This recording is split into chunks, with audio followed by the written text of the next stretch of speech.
Joining me now is retired FBI Supervisory Special Agent, Fox News contributor, James Gagliano. James, good to see you. Thank you for being here. How is it possible that somebody could get so close to the president? I know he wasn't in the ballroom, but that close outside of the ballroom with a shotgun.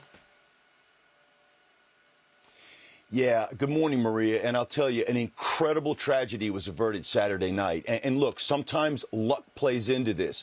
I'm certainly not going to criticize the tough job that the Secret Service has to keep the president safe and to keep him safe at the expense of their own lives if necessary. But this is a cascading systems of failures. And the first is the fact that a young man like this, and these are all Gen Z guys, all these 20 to 29-year-old, this individual was 31 years old, who are grievance collectors. They're part of this new assassination culture where they take a grievance, some triggering event happens, then they apply an ideology to it and their own moral absolutism, and they believe that doing this, stopping what they consider to be an existential threat, is a way to be a hero. And in this instance, to be able to take a train all the way from California through Chicago into New York, and at no point along the way are there any security checkpoints other than canines, dogs that they bring on to sniff for bombs. And I think that is the real weakness in the system here. Then you move to the hotel. The fact that you're holding an event like this, which actually should be a national special security event, similar to the inauguration, when you have all of the cabinet members there with the president. And unfortunately, that wasn't the case, and that wasn't the posture, the security posture that was taken. Yeah, I know, but, you know, James, I got to tell you, I mean, you know, this whole assassination culture, I mean, that happens as a result of the media amplifying all of this. That's part of the issue here. You've got one group that's trying to take down another group in terms of Democrats trying to take down President Trump and the Republicans, and you've got the media basically going along with it and amplifying some of the stuff that, you know, the politicians or, you know, the opposition to Trump is saying. And that's a really important point, because when you've got the media out there attacking and repeating some of this stuff, Nazi and everything else, that sparks people who might have mental issues to think they have to fix it. Oh, you're 100% right. And look, this is where the First Amendment collides with our desire to live in a safe society. If you allow me to establish martial law, Maria, I will guarantee you I will keep every single person in this country safe. But we don't want that. We want the continuum to rest somewhere in the middle. But along with those rights to free speech and along with those rights, you know, against illegal searches and seizures, comes these type of dangers. And that's a critical thing for the FBI here.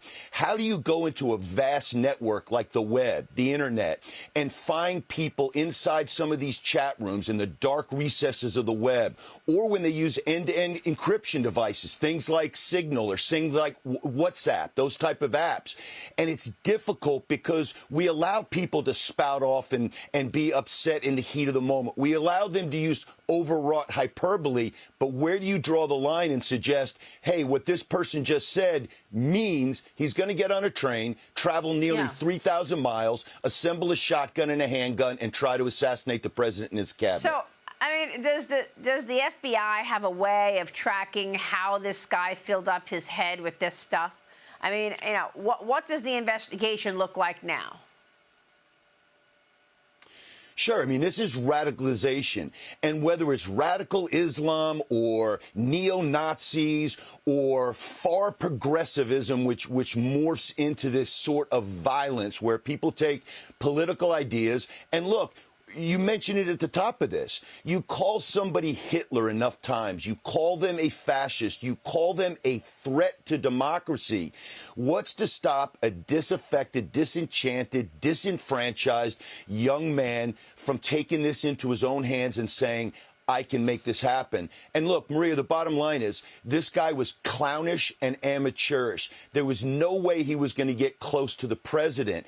But guess what? We've been talking about it. It did expose some frailties, even in overlapping security, where we need to tighten this up. And I think he got the attention that he so desperately craved. Yeah, I guess so. James, good to see you. We so appreciate your time and analysis on this. Thank you, sir.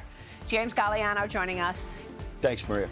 We'll take a break. We're just getting started this hour. Coming up, it is day 73 of the DHS shutdown. Funding is more important than ever after that incident on Saturday night.